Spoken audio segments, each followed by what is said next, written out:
So আজকে আমরা যে ক্লাসটা নিব আমি বলেছিলাম দুইটা টপিকস এর উপরে। বেসিক্যালি আজকের ক্লাসের পরে একটা ক্লাস থাকবে। আজকে ডাইরেক্টরটা আমি খেয়াল করলাম কোন কারণে ডাইরেক্টর সম্পর্কে বলা হয়নি, খুব সংক্ষিপ্ত আকারে আমরা আজকে এই যে সেকশন গুলো কোম্পানির বোর্ড অফ ডিরেক্টর সম্পর্কে সেকশনটা দেখব। এটি দেখার পরে আমরা হচ্ছে মার্জারের গত ক্লাসে একটু সেক্রেটারিয়াল পার্টটা দেখেছিলাম, কিন্তু আমার একটা ইচ্ছা ছিল যেটা আগের ক্লাসে দেখাই নেই, মার্জার কিভাবে হয় এবং মার্জার কেন, মার্জারের প্রসেস এবং এর অন্য অন্য আসপেক্ট গুলো নিয়ে ডিসকাস করবো। এটা একটু এডিশনাল আপনাদেরকে দিতে যাচ্ছি, সো দ্যাট আমার আমার বিশ্বাস যে এটার প্রেজেন্টেশন কপিটা আপনার সাথে থাকলে বা ক্লাস রেকর্ডিং থাকলে ইন ফিউচারে আপনাদের জন্য ভালো হবে ফর ইওর প্রফেশনাল ক্যারিয়ার। এবং যদি একাডেমিকও বলেন যে আপনারা যারা সিএ পড়ছেন বা সিএ পড়ছেন, তো এই কারণে এইটা একটা রাখবো। লাস্ট দিনে আমরা মূলত হচ্ছে উইন্ডিং আপ এবং শেষ ক্লাস, শুরুর ক্লাস আমরা মনে আছে দীর্ঘদিন ধরে আমরা ক্লাসটা নিচ্ছি, সেখানে কোম্পানি একদম শুরু থেকেই সবকিছু ছিল। আর একদম শেষে আছে হচ্ছে মূলত আমাদের যেটা হচ্ছে যে একদম লাস্ট ক্লাস, মানে আগামী ক্লাস হবে হচ্ছে উইন্ডিং আপ। তো আজকে কোম্পানির বোর্ড অফ ডিরেক্টর সম্পর্কে খুব কুইক এবং সংক্ষিপ্ত আকারে কিছু আমরা জানি।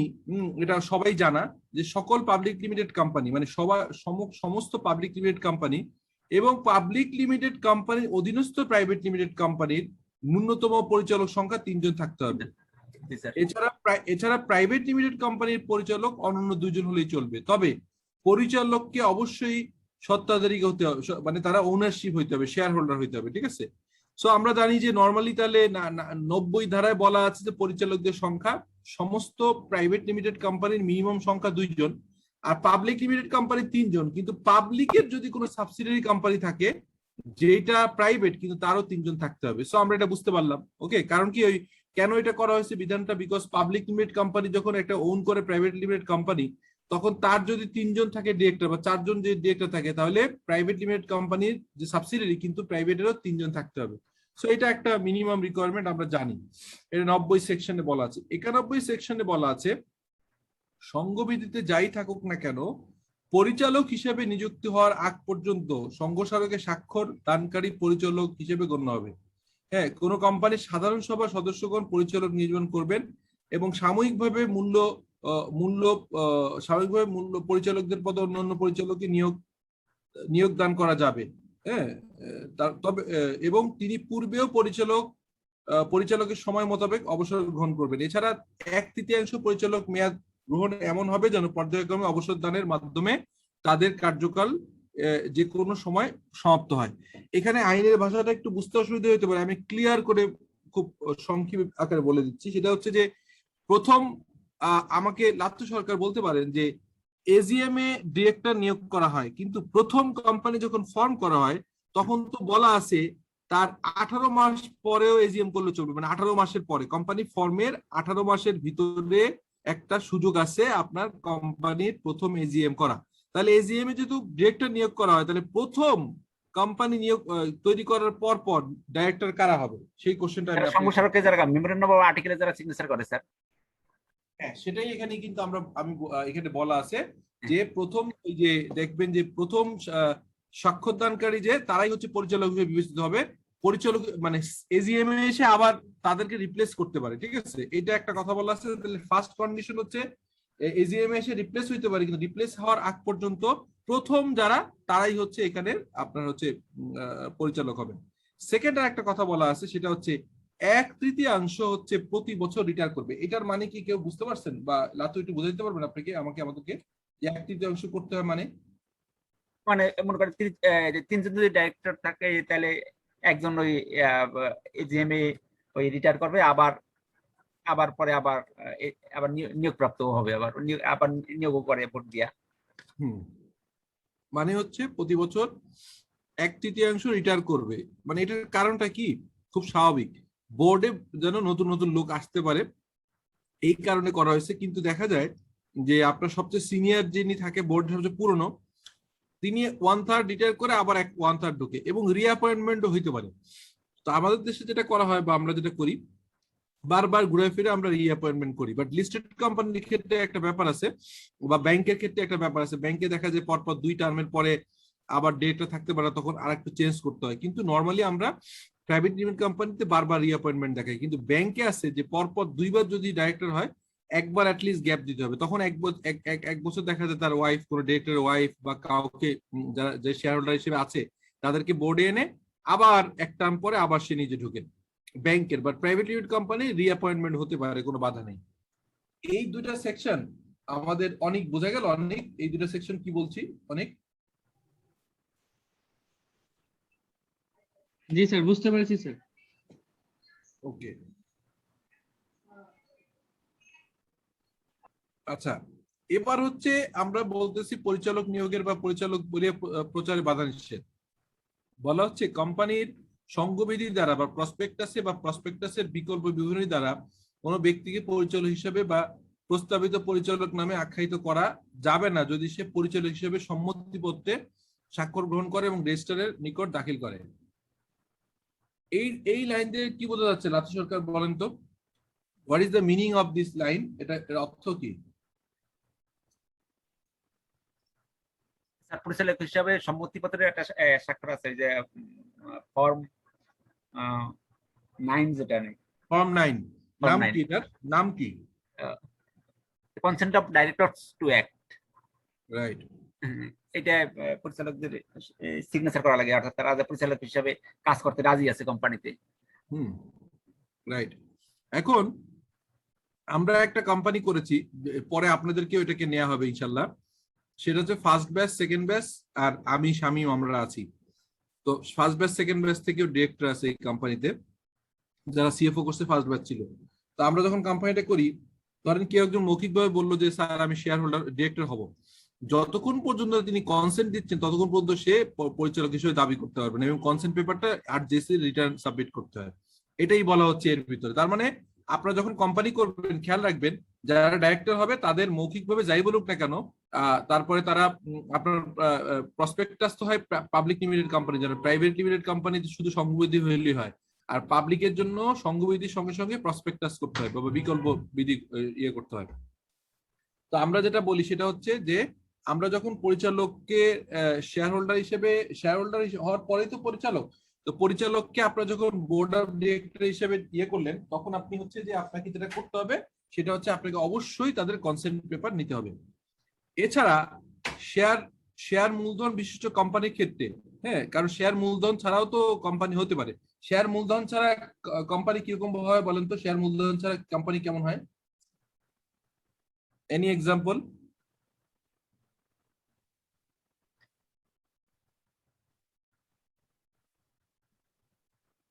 শেয়ার মূলধন ছাড়া কোম্পানি হয় হচ্ছে বলেন। Society, club. রাইট রাইট, বিশেষ বিশেষ ধরনের, যেমন এটা হচ্ছে সেকশন 28, 29 আছে। সেটা হচ্ছে আমরা কোম্পানি একটার আন্ডারে করব কিন্তু শেয়ার মূলধন থাকবে না, যেমন ধরেন আপনি ফাউন্ডেশন বা অ্যাসোসিয়েশন, ফাউন্ডেশন, এগুলো। তো সেগুলো কথা বলা হচ্ছে না, কোম্পানির কথা বলা হচ্ছে। এছাড়া শেয়ার মূলধন বিশিষ্ট কোম্পানির ক্ষেত্রে পরিচালক হতে আগ্রহী ব্যক্তিগত যোগ্যতা সূচক শেয়ার গ্রহণ করেও পরিশোধের নিমিত্তে চুক্তি স্বাক্ষর করে রেজিস্ট্রেশন প্রদান করবেন। তার মানে হচ্ছে মিনিমাম শেয়ার, যে যোগ্যতা সূচক মানে হচ্ছে মিনিমাম শেয়ার হোল্ডিং। ধরেন আপনি বলে দিলেন আপনার মেমোরেন্ডামে যে এখানে পরিচালক হতে গেলে মিনিমাম 2% শেয়ার হতে হবে। আচ্ছা, কেউ কি আমাকে বলতে পারবেন যে পাবলিক লিমিটেড কোম্পানির ক্ষেত্রে বাংলাদেশে একটা রুল আছে যে পাবলিক লিমিটেড কোম্পানির বোর্ডে, হ্যাঁ, সমস্ত শেয়ার হোল্ডারদের শেয়ার হোল্ডিং এর একটা টোটাল আছে আর ইন্ডিভিজুয়াল শেয়ার আছে। কেউ বলতে পারবেন? এটা নিয়ে খুব একটা ইয়ে আছে যে পরিচালক হচ্ছে কিন্তু শেয়ার কম রাখতেছে, ফলে কোম্পানি নিয়ে তারা আসলে প্রপারলি অ্যাড্রেস করে না, আগ্রহ দেখায় কম। এটা কত পার্সেন্ট জানেন?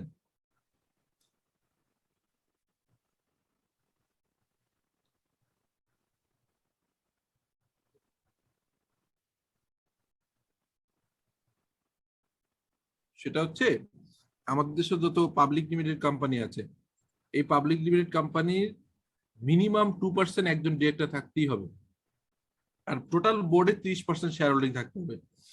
এখন দেখেন, আপনারা নিশ্চয়ই খেয়াল করছেন, পত্রপত্রিকা লেখালেখি হয়েছে, বাংলাদেশের স্টক মার্কেট খারাপ হওয়ার অন্যতম কারণ হচ্ছে কিছু কিছু কোম্পানি সুযোগ সন্ধানী, তারা কি করে স্টক মার্কেটে চলে আসে, স্টক মার্কেটে এসে তাদের শেয়ার গুলো মার্কেটে ছেড়ে দেয়, তখন তাদের ডাইরেক্টর বোর্ডে বসে কিন্তু শেয়ার নাম মাত্রে আছে।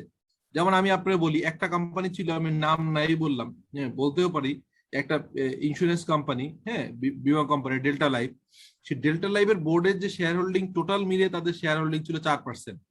এখন দেখেন কোম্পানি আপনি ওন করতেছেন, আপনি ডিসিশন মেক করছেন, আর আপনার মাত্র 4%। সো কোম্পানির স্বার্থ বিরোধী কাজ তো আপনি করবেনই, শেয়ার হোল্ডার তো ঠকবেই।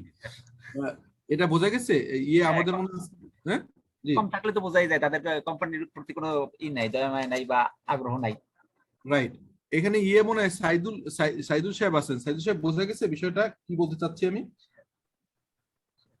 জি জি স্যার, বুঝতে পারছি স্যার। ওখানে হচ্ছে যে মিনিমাম 30% ডাইরেক্টরদের থাকতে হবে, আদারওয়াইজ তারা কিভাবে কোম্পানি কন্ট্রোল করবে? সো সেটা হচ্ছে ভালো ভালো কোম্পানিগুলো তো মনে হচ্ছে 70-80% পর্যন্ত ধরে রাখিস। Right right. এই তো স্যার মেরিকোর আমি যতটুকু শুনেছি স্যার, ওরা নাকি স্যার 80-র উপরে স্যার ওরা নিজেরাই রাখছে স্যার। ওয়ালটন কত পার্সেন্ট ছাড়ছে মার্কেটে জানেন?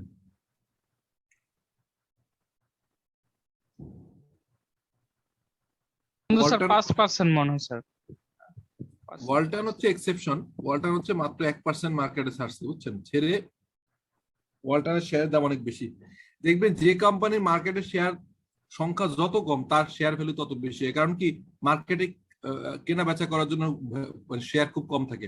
এটা একদম এক্সেপশনাল, এটা ওয়ালটন এক্সেপশনাল, এটা পারমিশন দিছে। নর্মালি 10% থাকতেই হয়, মানে 10% মার্কেটে ছাড়তে হয়, 90% সর্বোচ্চ হোল্ড করা যায়। তো বড় বড় ভালো ভালো কোম্পানির মিনিমাম 90%, 80% অনেকগুলো কোম্পানি আছে, মেরিকোর কথা বললেন বা আরো অনেক আছে।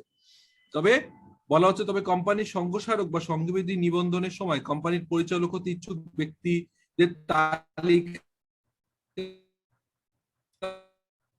সম্মতি পত্র নিবন্ধকের নিকট হবে। যদি আবেদনের সহিত সম্মতিপত্র প্রদান না করা হয় তবে আবেদনকারী অনধিক 2000 টাকা অর্থদণ্ডে দণ্ডিত হবেন। সো আপনি শেয়ার হোল্ডার হয়ে গেলেন কিন্তু আপনি কনসেন্ট লেটার দেন নাই, এরকম যদি হয় তাহলে আপনি 2000 টাকার আপনার অর্থদণ্ডে দণ্ডিত হবেন। সো এটাও বোঝা গেল। এরপরে হচ্ছে যে 93 নম্বর সেকশন, পরিচালক হিসেবে কারো নাম প্রস্তাব করা হলে অবশ্যই প্রস্তাবের সাথে তার সম্মতি স্বাক্ষরিত সম্মতি লাগবে। এছাড়া নিয়োগের 30 দিনের মধ্যে যদি তার স্বাক্ষরিত সম্মতিপত্র নিবন্ধকের জমা না দেওয়া হয় তবে তিনি পরিচালক হিসেবে সে কাজ করতে পারবেন না। অর্থাৎ সর্বোচ্চ 30 দিনের ভিতরে, আপনি হচ্ছে 30 দিনের ভিতরে আপনাকে অবশ্যই কনসেন্ট পেপার জমা দিতে হবে, আর না দিলে আপনি পরিচালক হিসেবে থাকতে পারবেন না। সো এটা হচ্ছে দ্যাট ইজ দ্য রুল। 94 বলা আছে যে কোনো ব্যক্তি পরিচালক হিসেবে নিম্নোক্ত কারণে অযোগ্য হতে পারেন, যেমন তিনি যদি আদালত কর্তৃক অপ্রাকৃতিক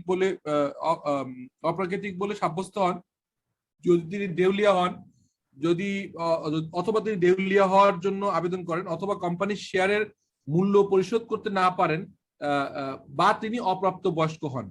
তাহলে আমাকে একটু ক্লিয়ার করে 4টা পয়েন্ট মনে বলেন তো, যে কোম্পানি একটা যে 4টা পয়েন্ট বলা আছে, আপনি অপ্রাপ্ত বয়স্ক মানে 18 বছর নিচে হলে আপনি শেয়ার হোল্ডার হইতে পারবেন না। সেকেন্ড, আপনি যদি দেউলিয়া হন অথবা দেউলিয়া হওয়ার জন্য আবেদন করছেন তাহলে আপনি শেয়ার হোল্ডার হইতে পারবেন না।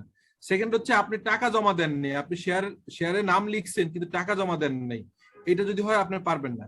আরেকটা বলা হয়েছে আপনি যদি পাগল হন তাহলে পারবেন না। 4টা কারণ কি কি একটু বলেন তো, আমাদের যে কোনো একজন বলেন তো 4টা কারণ কি কি বলা হয়েছে?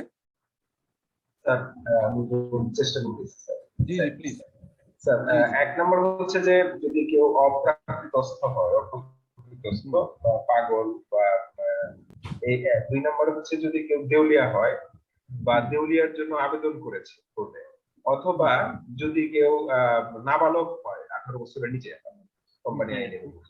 আরেকটা হচ্ছে যে যদি কেউ শেয়ারের নাম লিখেছে ইয়ের জন্য কিন্তু সে শেয়ারের টাকা পরিশোধ করে নেয়, আনপেইড আছে, তাহলে তার। এখন স্যার আমার একটা প্রশ্ন, যে আনপেইড স্যার এটা কি স্যার কোনো টাইম লিমিট আছে যে এতদিনের মধ্যে পরিশোধ করতে হবে? না, গতকালকে বলছিলাম মনে আছে আপনাদের, কতদিনের ভিতরে টাকা দিতে হবে? আপনি 2 মাসের মধ্যে, আর অডিটর নিয়োগ দিতে হবে 1 মাসের মধ্যে। রাইট। এটা অডিটর একটা কোম্পানি ফর্ম করার এই তো ফাইন পুরোটাই মনে রাখছে আমাদের অনেক ভাইয়েরা। সেটা হচ্ছে কোম্পানি করার পরে 1 মাসের ভিতরে অডিটর নিয়োগ করতে হবে, 2 মাসের ভিতরে আপনার পেইড টাকা দিতেই হবে, ঠিক আছে? সো এটা তো আপনি ওই জন্য বলা হচ্ছে যে আপনি এটা করতে হবে। আরেকটা কথা কিন্তু বলে দিছিলাম লাস্টে, সেটা হচ্ছে এছাড়াও কোম্পানির সংঘবিধিতে অতিরিক্ত কারণ নির্ধারণ করে দিতে পারেন, যে পরিচালক হওয়ার যে 4টা বললাম, দেউলিয়া হতে পারবেন না, অপ্রাপ্ত বয়স্ক হতে পারবেন না, উনি শেয়ারের টাকা প্রদান করতে হবে, না করলে উনি হতে পারবেন না, আরেকটা বলা হচ্ছে উনি যদি পাগল হন তাহলে পারবেন না।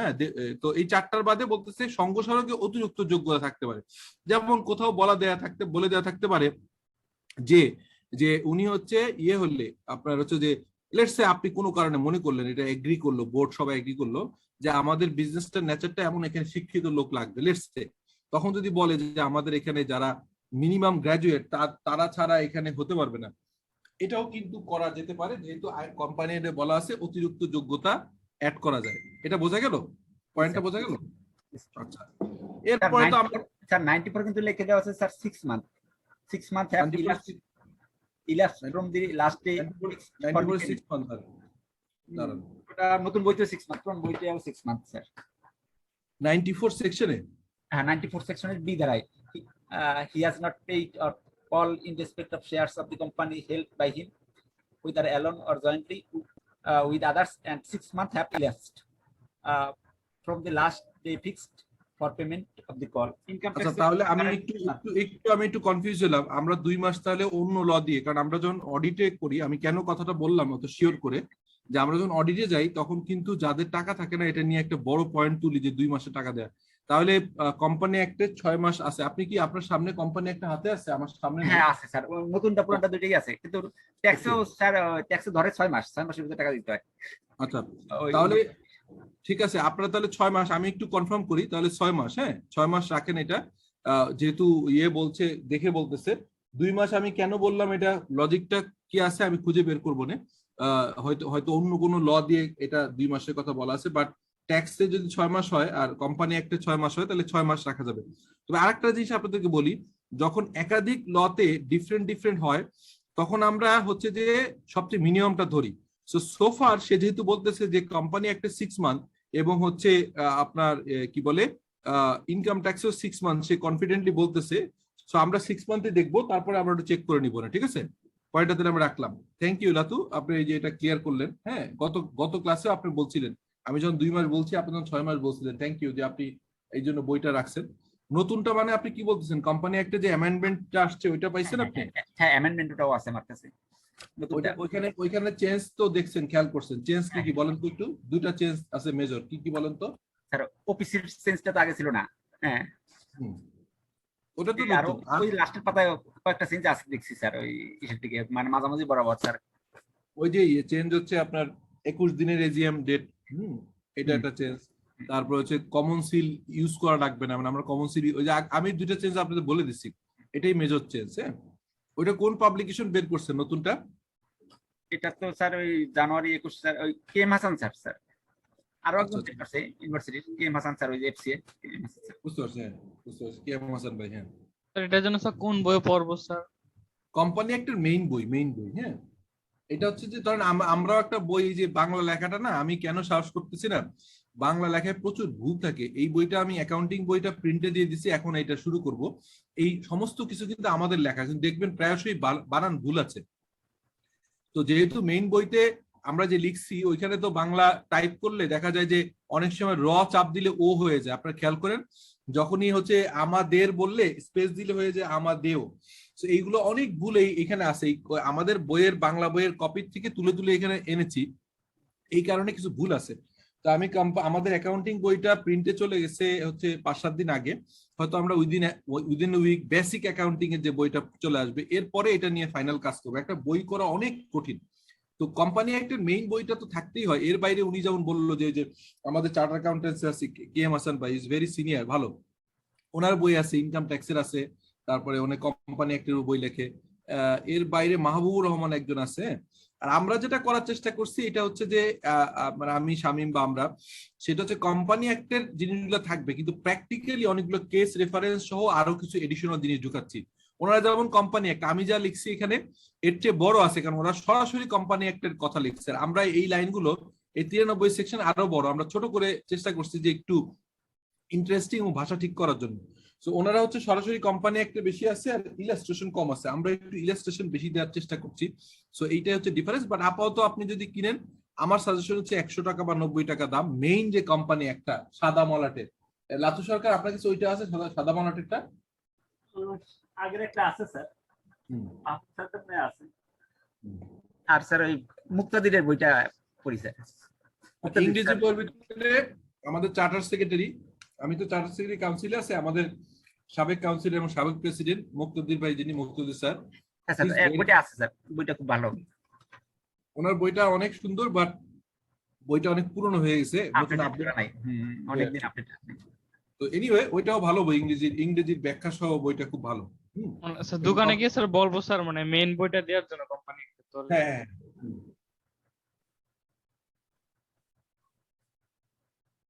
মেইন বই দুই ভাবে আছে। একটা আপনি বলতে পারেন যে আমাকে বাংলা ইংরেজি, এক পাশে বাংলা এক পাশে ইংরেজি এরকম একটা বই দেন, অথবা শুধু ইংরেজি, অথবা শুধু বাংলা। তো আমার সাজেশন হচ্ছে যে যদি কিনেন এক পাশে বাংলা এক পাশে ইংরেজি যেটা, ওইটা কেনাই ভালো, ঠিক আছে? কারণ কোনো কোনো জায়গায় লয়ের ভাষা ইংরেজি একটু কঠিন হয়ে যায়, বাংলা দিয়ে বোঝার সুবিধা হয়। আবার শুধু বাংলা থাকলে অনেক সময় আপনার হচ্ছে যে যেহেতু আমরা ইংরেজিতে লিখতে হয়, সো এটা একটা চ্যালেঞ্জ, সো এটা থাকবে, এই ঝামেলাগুলো থাকবেই। এনিওয়ে, সো বলা হচ্ছে পরিচালক হিসেবে তার তবে এটা একটা মেজর কারেকশন। আমি 2 মাস কেন বলছি আমি বুঝতে পারছি না, বাট আমি খুব কনফিডেন্ট ছিলাম, বাট উনি যখন 6 মাস বললো, আমি লেট মি চেক। আর হচ্ছে যে ও যেহেতু দেখে বলছে, সো আমরা ধরে নিচ্ছি 6 মান্থ। হ্যাঁ, সো এটার কোনো চেঞ্জ নিশ্চয়ই আসে নাই, তাহলে 6 মান্থই আছে। সো আমরা এটা একটু কারেকশন করে নিই, কারণ গত ক্লাসে আমি বলছিলাম অডিটর 1 মাস ঠিক আছে, বাট এটা এটা তাহলে 6 মান্থ হবে। যদি আমার লজিকে এটা 6 মান্থটা হওয়াটা একটু উল্টাপাল্টা, কারণ আপনি কোম্পানি তৈরি করে ফেলতেছেন, অথচ টাকা দিচ্ছেন না, এটা 6 মান্থ পর্যন্ত একটু ভেরি ডিফিকাল্ট টু মানে ক্যারি। যে আপনি একটা ব্যবসা করলেন, করে আপনার 6 মান্থ পর্যন্ত পেইড আপ দিবেন, আপনার টাকা দিবেন, এটা একটু রেশনাল কম হয়। হ্যাঁ, যে কারণে আমরা কিন্তু অলওয়েজ সাজেস্ট করি যে আপনি কোম্পানি করার সঙ্গে সঙ্গে আপনি ইকুইটি ঢুকাই দেন, ব্যাংক অ্যাকাউন্ট ওপেন করে ফেলেন। হ্যাঁ, ডাইরেক্টর তো 1 বছর পরও টাকা দেয় স্যার, তখন ওই অডিট রিপোর্ট পিছনে একটা করে না, কারণ ট্যাক্স অফিসের সমস্যা হয়, কারণ টাকাটা না থাকলে তো আবার ওই 35% বা 32.5% ট্যাক্স হয়ে যায়। এইটাই একটা সমস্যা। যাই হোক, তো এটা এই জন্যই আমি 2 মাসের কথা বলতেছিলাম, যে আমরা খুব প্রেশার দিই যে 2 মাসে দিয়ে দেন। সো আইনে 6 মাস থাকলে 6 মাস তো নিশ্চয়ই নিয়ম আছে। হ্যাঁ, তো আপনি যে দেখে বললেন। তো এনিওয়ে, তারপরে হচ্ছে যে কারণ আমরা তো অনেক কোম্পানি ফর্ম করি, যখন আমাদেরই এটা নিয়ম দায়িত্ব যে ডাইরেক্টরদেরকে এডুকেট করা, যে আপনারা টাকাটা দিয়ে দেন, আদারওয়াইজ অনেক ধরনের জটিলতা হয়। সেটা হচ্ছে যে আপনি পেইড আপ দিচ্ছেন না, তাহলে কিন্তু আর জেসির এখন পাওয়ার নেই, সামনে যখন পাওয়ার হবে আপনার ডাইরেক্টরশিপ ক্যান্সেল করে দিতে পারে, কারণ আপনাকে দুইটা কন্ডিশন, টাকাও দিতে হবে এবং কনসেন্ট পেপারও জমা দিতে হবে। যে কোনো একটা যদি আপনি না দেন প্রপারলি, কনসেন্ট পেপার দেওয়ার কথা বলছে 1 মাসের ভিতরে, আর টাকা যদি আপনি বলেন 6 মাসের ভিতরে, সো এইটার কোনোটাই আপনি প্রপারলি টাইমিংলি করলেন না।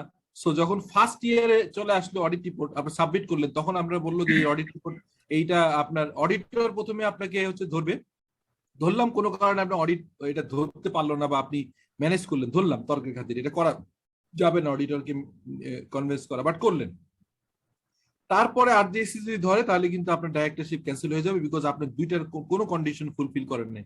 যদি টাকাই 1 বছর পর দেন, নিশ্চয়ই কনসেন্ট পেপার আপনি দেন নাই। সো এটা আসলে খুব ইম্পর্টেন্ট, এই কারণে আজকের আমরা ডিসকাশনটা রেখেছি। Thank you for that.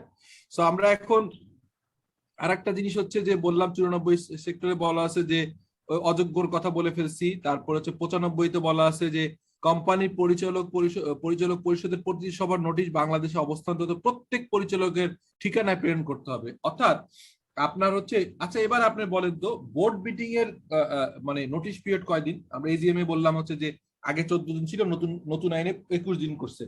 Board meeting এর কত? এটার তো কোনো ফিক্স নাই, টাইম ফিক্স নাই, টাইম তো ফিক্স নাই স্যার। আপনি তো বেশ ভালো জানেন, হ্যাঁ বেশ ভালো জানেন, আপনি কোম্পানি আইনে তো প্র্যাকটিস করেন বোধহয়, না রাজু সরকার?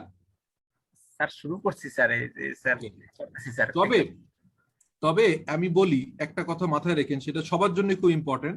সেটা হচ্ছে কোন আইন যখন স্পেসিফিক থাকে না, তখন আরেকটা টার্ম আছে, এটা বলে কাস্টমস। হ্যাঁ, কাস্টমস মানে হচ্ছে ঐতিহ্য বলে, মানে কি প্র্যাকটিস করে আসছে। তো কোম্পানি অ্যাক্টে ক্লিয়ারলি বলা নাই যে বোর্ড মিটিং এর কবে হবে, তবে সাধারণত 7 দিনের মিনিমাম নোটিশ পিরিয়ড দেওয়া হয় না। 7 দিন হচ্ছে একটা প্র্যাকটিসে দাঁড়ায় গেছে, কারণ 7 দিনের একটা মিনিমাম টাইম।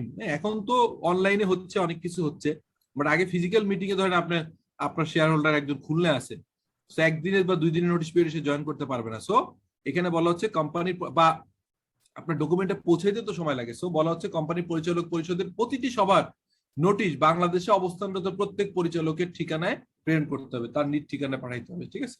বাইরে গেলে, দেশের বাইরে গেলে সে তো লিভ অফ অ্যাবসেন্স নিয়ে যাবে, তখন এটা অতটা জরুরি নয়। আচ্ছা, এরপরে হচ্ছে 96 বলা হচ্ছে যে কোম্পানির পরিচালক পরিষদের সভা প্রতি 3 মাসে অন্তত একবার এবং প্রতি বছরে 4 বার। এটা তো আমরা ক্লিয়ারলি জানি, আগেও বলছিলাম, ঠিক আছে? বোঝা গেছে এটা অনেক? জি স্যার। একটা মিটিং থেকে আরেকটা মিটিং এর ডিফারেন্স 3 মাসের বেশি হতে পারবে না। আর প্রতিটা একটা মিটিং থেকে আরেকটা মিটিং এর ডিফারেন্স কখনোই 3 মাসের অধিক হবে না, এবং বছরে অন্তত 3টা হবে। অনেক কোম্পানি বছরে 12 বার, হ্যাঁ 8 বার, মানে 12 করে, মাসের অ্যাকাউন্টস নিয়ে করে, এটা প্র্যাকটিস আছে। এরপরে বলা হচ্ছে 97 সেকশন। 97 সেকশনে বলা হচ্ছে কোম্পানির প্রত্যেক পরিচালক হিসেবে সংবিধির অনুযায়ী যোগ্যতা সুযোগ শেয়ার নিয়োগের সময় অথবা সর্বোচ্চ 60 দিনের ভিতর গ্রহণ করবেন। আচ্ছা, এই যে আমি কেন 60 দিন বলছি, এবার লাদু সরকার বুঝতে পারছেন? লাদু সরকার, ও 60 লাদু days। সরকার, জি স্যার, জি স্যার। এই কারণে আমার কনফিউশন হয়েছে। এই দেখেন, বলছে হচ্ছে কোম্পানির প্রত্যেক পরিচালক সংঘবিধি অনুযায়ী যোগ্যতা সুযোগ শেয়ার নিয়োগের সময়, অর্থাৎ যখন তাকে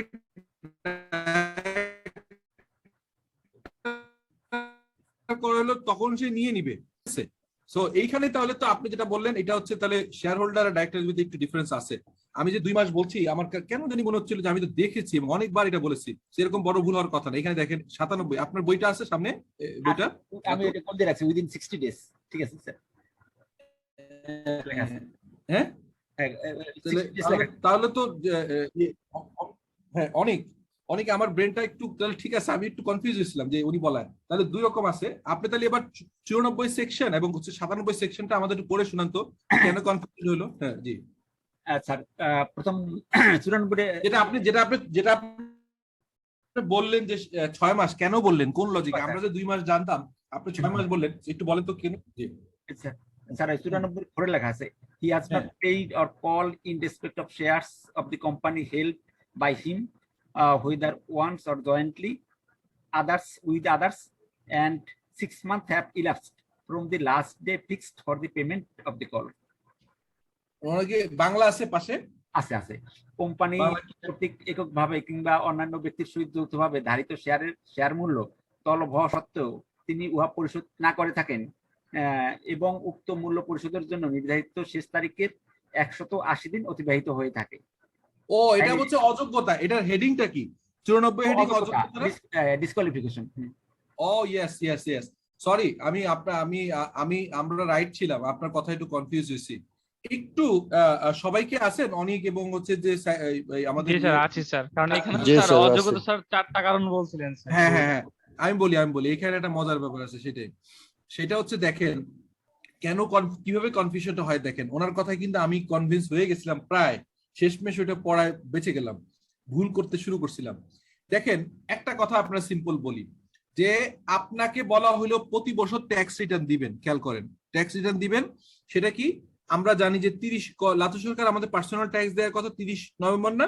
হ্যাঁ 30 নভেম্বরের পর আপনার টাইম এক্সটেন্ড করলেন, টাইম এক্সটেন্ড করেও আপনি দিতে পারলেন না, তারপরে কিন্তু আপনার বিরুদ্ধে অনেক কঠিন ব্যাপার হবে। সো 97-তে ক্লিয়ার করা আছে যে আপনার হচ্ছে যে আপনার 60 দিনের ভিতর শেয়ার নিতে হবে, শেয়ারের টাকা জমা দিতে হবে, মানে 2 মাসের ভিতরে। কিন্তু পরে বলা আছে যদি আপনি, মানে পরে না আগে বলা আছে অযোগ্যতার ভিতরে, যে আপনি এখানে বলা আছে না, আপনি হচ্ছে যে অপ্রকৃতিস্থ হলেন, দেউলিয়া হলেন, তারপরে হচ্ছে অপ্রাপ্ত বয়স্ক হলেন এবং শেয়ারের টাকা দিলেন না। এই শেয়ারের টাকার ক্ষেত্রে বলছে নর্মাল নিয়ম হচ্ছে আপনার 2 মাসের ভিতরে দিবেন, কিন্তু যদি 6 মাসের ভিতরে না দেন তাহলে আপনি পরিচালক হিসেবে আপনি অযোগ্য বলে বিবেচিত হবেন। ঠিক আছে, এবার কি ক্লিয়ার হয়েছে জিনিসটা? তাহলে আমরা যেটা বলছিলাম ওইটাও আমরা রাইট, আর আপনিও right partial, but context is important. তো দেখেন একটা জিনিস কত ইন্টারেস্টিং হইতে পারে যদি আমরা জিনিসগুলো একটু অ্যানালাইসিস না করি। আমি কিন্তু বারবার বলতেছিলাম যে উনি যেহেতু বলতেছে, আমার সামনে বইটা এখন নাই, আমি ভুল ধরতে পারছি না যেহেতু বাসা দিয়ে ক্লাসটা নিচ্ছি, কিন্তু আমি কনফিডেন্ট যে 2 মাস। সো আলহামদুলিল্লাহ যে এই যে এইটা ফাইনালি বুঝলাম যে না, উই ওয়ার রাইট।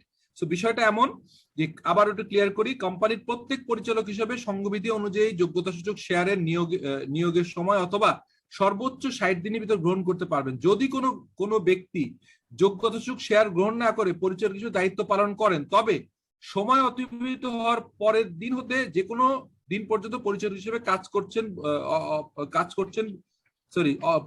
করছেন বলে প্রমাণিত হয়, সেই দিন থেকে প্রত্যেক দিনের জন্য অনধিক 200 টাকা অর্থদণ্ডে দণ্ডিত হবেন। তার মানে দেখেন কত স্ট্রিক্ট আইন।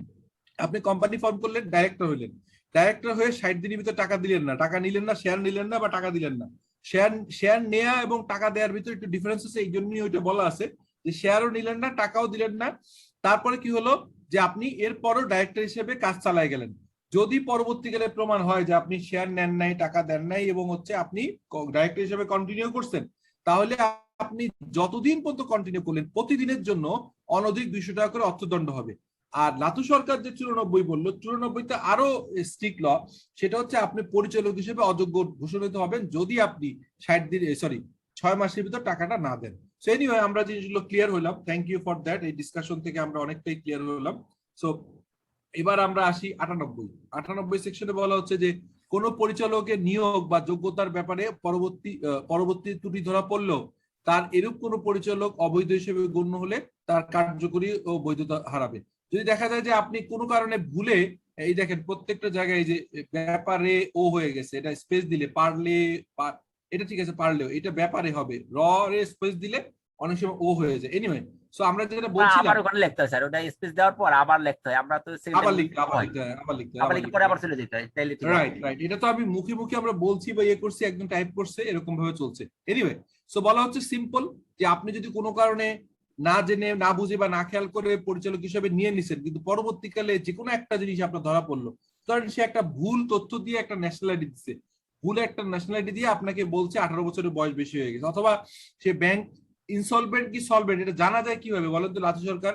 আমি যে বলছি সে যে দেউলিয়া কি দেউলিয়া নিয়ে বোঝা যায় কিভাবে, কি নিয়ে, কোন ডকুমেন্ট দিয়ে বোঝা যায় বলেন তো?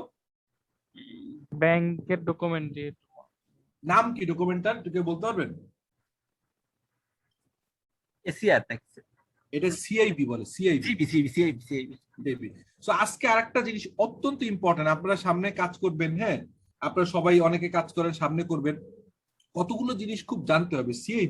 সিআইবি হচ্ছে মানে ক্রেডিট ইনফরমেশন ব্যুরো। এখানে হচ্ছে যে আপনার ব্যাংকের কোথাও ডিফল্টার আছেন কিনা, আপনি দেউলিয়া কিনা, কোথাও টাকা পয়সা ঠিক মতো দেন নাই, ওভারডিউ হয়ে আপনি ব্যাংক ডিফল্টার কিনা, এটা একমাত্র দেখার সুযোগ হচ্ছে বাংলাদেশ সেন্ট্রাল ব্যাংকের। যত ব্যাংক আছে সব ব্যাংক থেকে কেউ যদি কোনো ক্রেডিট কার্ডের পেমেন্ট ওভারডিউ করে বা প্রপারলি টাকা না দিয়ে ঝামেলা করলো, অন্য যাই করলো না কেন, এটা রিফ্লেকশন হয় সিআইবিতে। সেই সিআইবিটা আপনি দেখতে পারেন হচ্ছে সেন্ট্রাল ব্যাংকে। এবং নর্মালি এখন পর্যন্ত সিআইবি গুলো আছে হচ্ছে ব্যাংক গুলো দেখে, বাট সামনে সিআইবি তো অনলাইন হয়ে যাচ্ছে, যে কেউ সিআইবি দেখতে পারবে।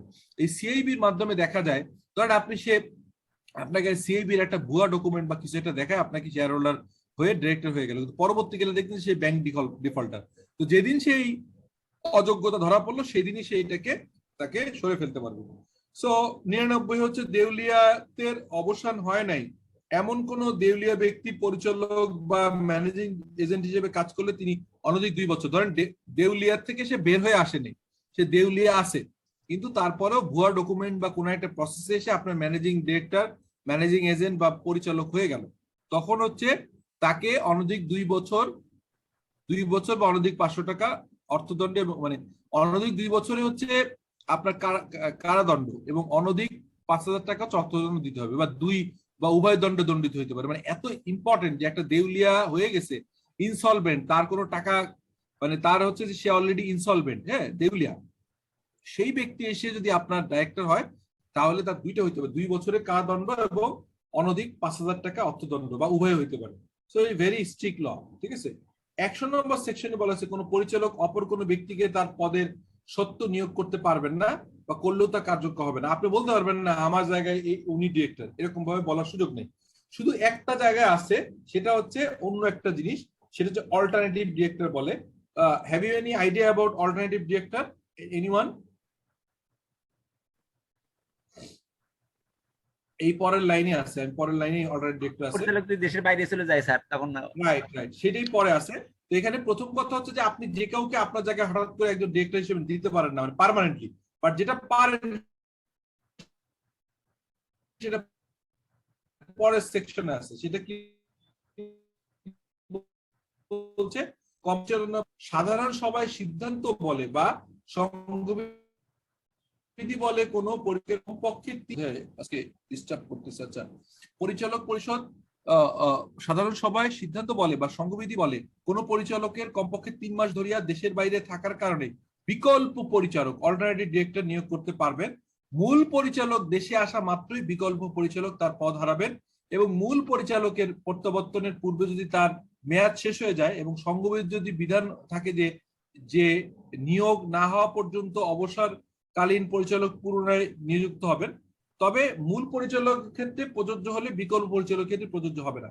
এর মূল কথা হচ্ছে, আমি ক্লিয়ার করে দিই সোজা কথা, আপনি বোর্ডে আছেন, আপনি 3 মাসের বেশি আপনার হচ্ছে দেশের বাইরে আছেন এবং আপনি বোর্ডের পারমিশন নিয়ে গেছেন, চেয়ারম্যানের পারমিশন নিয়ে গেছেন, এমত অবস্থায় আপনি একজন অল্টারনেটিভ ডিরেক্টর আপনার জায়গায় একজনকে দিতে পারবেন। বাট কথা হচ্ছে, যদি এর ভিতরে আপনি এই দেশে থাকা অবস্থায় যদি আপনার পদ শূন্য হয়ে যায়, মানে ওই যে রোটেশনে যে বললাম না ডিরেক্টর, আপনার ধরেন রোটেশনে আপনি পড়ে গেলেন যে আপনার ডিরেক্টর নাই, তখন আপনি ওইটাকে আপনার ক্যান্সেল হয়ে যাবে। অথবা যদি উনি ফিরে আসে আগে, তাহলে নিয়োগকৃত লোকটা অটোমেটিক ক্যান্সেল হয়ে যাবে যদি আগের মূল ডিরেক্টর ফিরে আসে দেশে। আর একটা ব্যাপার হচ্ছে যে আপনার একটা চান্স ছিল যে আপনি কিন্তু ওই নতুন নিয়োগ না করা পর্যন্ত কিন্তু আপনি মেইন ডাইরেক্টর থাকলে এটাকে চালায় নিতে পারতেন, কিন্তু অল্টারনেটিভ ডিরেক্টরকে এটা চালানো যাবে না। তার হচ্ছে মানে ফ্রেশ টাইম যদি থাকে, কারো যদি ফ্রেশ টাইম থাকে, ধরেন আমি ডিরেক্টর, আমার কোনো ঝামেলা নেই, আমার রিটায়ারমেন্ট আসবে না বা আমি রোটেটিভ পরে পড়বো, সো আমি 3 মাস ধরে নাই, আমি একজন অল্টারনেটিভ ডিরেক্টর দিলাম, আমি 3-4 মাস 5 মাস ধরে নাই, সো আমার জায়গায় সে কাজ করতে পারবে। কিন্তু বাই দিস টাইম আমার যদি কখনো রিটায়ারমেন্ট চলে আসে, এজিএম চলে আসে, তখন কিন্তু সে অল্টারনেটিভ ডিরেক্টর আর হবে না, বিকজ আমি তো নাই, আমার জায়গায় তাকে তো পার্মানেন্টলি দেওয়া যাচ্ছে না, সো সে তো টেম্পোরারি ছিল, ঠিক আছে। সো টেম্পোরারি আপনি মেইন লোক যেহেতু নাই, সে অটোমেটিকলি ভ্যাকান্ট হয়ে যাবে। অথবা আপনাকে একজনকে দিলেন, সেই লোক বসলো, কিন্তু মেইন লোক চলে আসলে, মেইন যে পরিচালক চলে আসলে সঙ্গে সঙ্গে এই বিকল্প পরিচালককে ক্যান্সেল হয়ে যাবে।